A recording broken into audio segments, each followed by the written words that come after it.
ನಮಸ್ಕಾರ ಸ್ನೇಹಿತರೆ, ರೇಖಾ ಕನ್ನಡತಿ ಅಡುಗೆ ಚಾನಲ್ಗೆ ಸ್ವಾಗತ.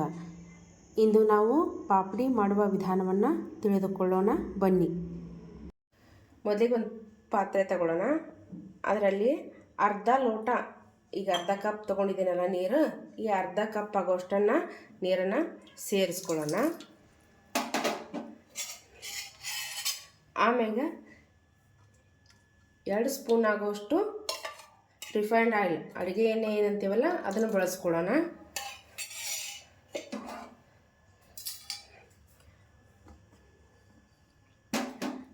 ಆಮೇಲೆ ರುಚಿಗೆ ತಕ್ಕಷ್ಟು ಉಪ್ಪು, ಅಜ್ವೈನ, ಹಪ್ಪಳದ ಖಾರ ಇವಿಷ್ಟನ್ನು ಸೇರಿಸ್ಕೊಳ್ಳೋಣ.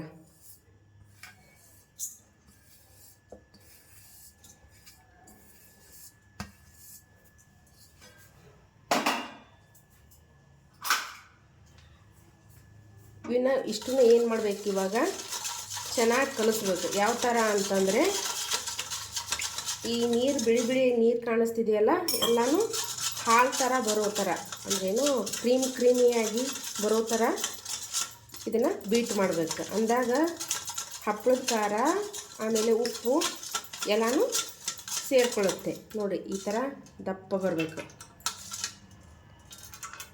ಇನ್ನೂ ಸ್ವಲ್ಪ ಬೀಟ್ ಮಾಡ್ಕೋಬೇಕು. ನಾನು ಅರ್ಧ ಬಟ್ಲು ನೀರಷ್ಟೇ ಬಳಸಿದ್ದೀನಿ. ಇಲ್ಲಿ 2 ಸ್ಪೂನು ರಿಫೈನ್ಡ್ ಆಯಿಲ್ ಬಳಸಿದ್ದೀನಿ, ಜಾಸ್ತಿ ಏನು ಬಳಸಿಲ್ಲ. ಇದು ಕ್ರೀಮಿ ಎಷ್ಟು ಬರುತ್ತಲ್ಲ ನಮ್ಮ ಪಾಪಡಿ, ಅಷ್ಟೇ ಪಳ್ಳು ಬರ್ತಾವೆ.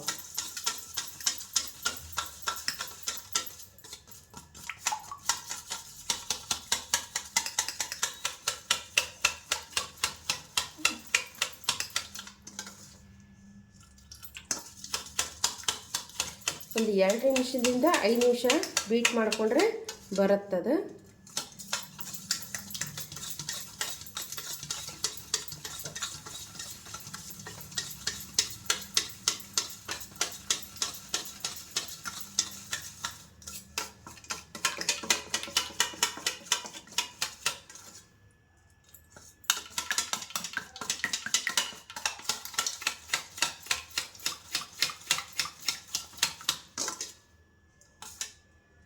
ನೋಡಿ, ಇವಾಗ ಬಂದಿದೆ, ಇಷ್ಟು ಸಾಕು.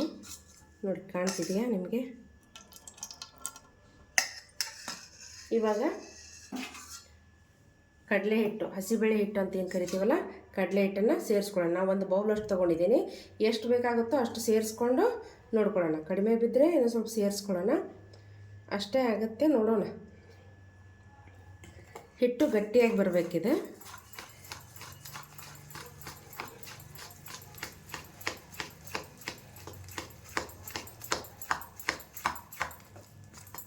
ಯಾವುದೇ ಗಂಟೆಗಳಾಗಬಾರ್ದು, ಆ ರೀತಿಯಾಗಿ ಕಲಿಸ್ಬೇಕು.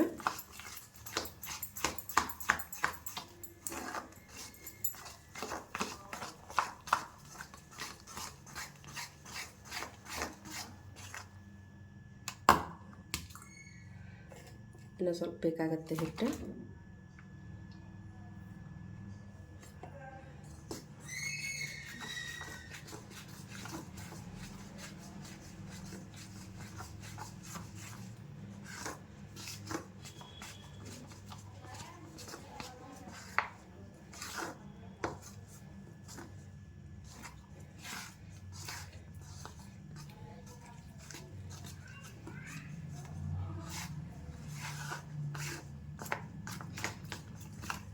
ಯಾವುದೇ ಗಂಟೆಗಳು ಉಳಿಬಾರ್ದು. ಗಂಟೆಗಳು ಉಳಿದ್ರೆ ನಮ್ಮದು ಪಾಪಡಿ ಸರಿಯಾಗಿ ಬರಲ್ಲ.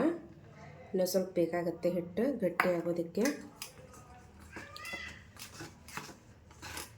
ಚಪಾತಿ ಹಿಟ್ಟಿನ ಹದಕ್ಕೆ ಕಲಿಸ್ಕೋಬೇಕು. ಇದನ್ನು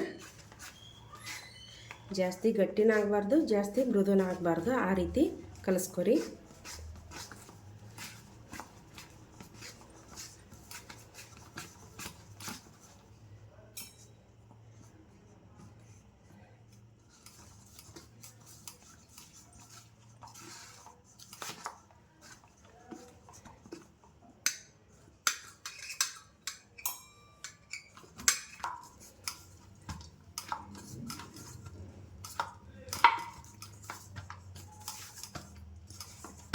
ನೋಡಿ, ಇಷ್ಟು ಗಟ್ಟಿ ಆದರೆ ಸಾಕು. ನಾನು ಒಂದು ಕಪ್ ಹಿಟ್ಟನ್ನು ತೊಗೊಂಡಿದ್ನಲ್ಲ, ಸ್ವಲ್ಪ ಮಾತ್ರ ಉಳಿದಿದೆ. 1 ಕಪ್ ಪೂರ್ತಿ ಹಾಕಿದ್ದೀನಿ. ಈ ಕಪ್ಪಿಂದ ಇದಕ್ಕಿಂತ ಸ್ವಲ್ಪ ಚಿಕ್ಕ ಕಪ್ಪಿಂದ ಅರ್ಧ ಕಪ್ ನೀರನ್ನು ತೆಗೆದುಕೊಂಡಿದ್ದೆ. 2 ಟೀ ಸ್ಪೂನ್ ಎಣ್ಣೆಯನ್ನು ಹಾಕಿದ್ದೆ. ಅಷ್ಟೇ ಸಾಕಾಗುತ್ತೆ. ಇಲ್ಲಿ ಕರೆಕ್ಟಾಗಿ ಹದ ಬಂದಿದೆ.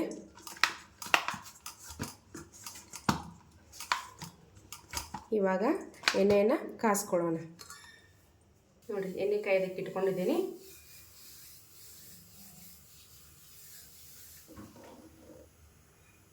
ಇಟ್ಕೊಂಡು ಇವಾಗ ಪಾಪಡಿನ ಮಾಡೋಣ.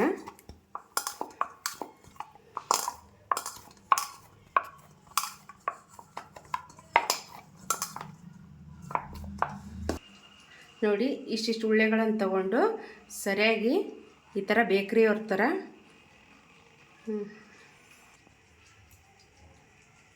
ಈ ಚಾಕುವಿಂದ ಸರಿಯಾಗಿ ಹಿಂಗೆ ಎಬ್ಕೊಂಡ್ರೆ ಬರುತ್ತೆ. ಈ ಥರ ಒಂದೊಂದಾಗೆ ಎಣ್ಣೆಯಲ್ಲಿ ಬಿಡಬೇಕು.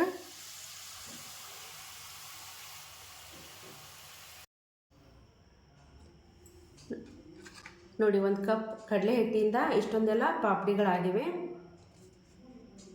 ನೋಡಿ ಎಷ್ಟೊಂದು ಕ್ರಿಸ್ಪಿಯಾಗಿ ಬಂದಿದೆ. ನೋಡಿ, ಸೌಂಡ್ ಕೂಡ ಯಾವ ರೀತಿಯಾಗಿ ಕೇಳ್ತಿದೆ.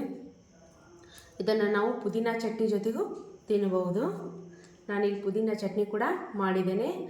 ನಿಮ್ಗೆ ಪುದೀನ ಚಟ್ನಿ ರೆಸಿಪಿ ಬೇಕಂದರೆ ಮುಂದಿನ ವಿಡಿಯೋದಲ್ಲಿ ಕಮೆಂಟ್ ಮಾಡಿ, ನಾನು ತಿಳಿಸ್ಕೊಡ್ತೀನಿ. ನಮ್ಮ ಚಾನಲ್ನ ಸಬ್ಸ್ಕ್ರೈಬ್ ಆಗಿ, ಶೇರ್ ಮಾಡಿ, ಕಮೆಂಟ್ ಮಾಡಿ. ಧನ್ಯವಾದಗಳು.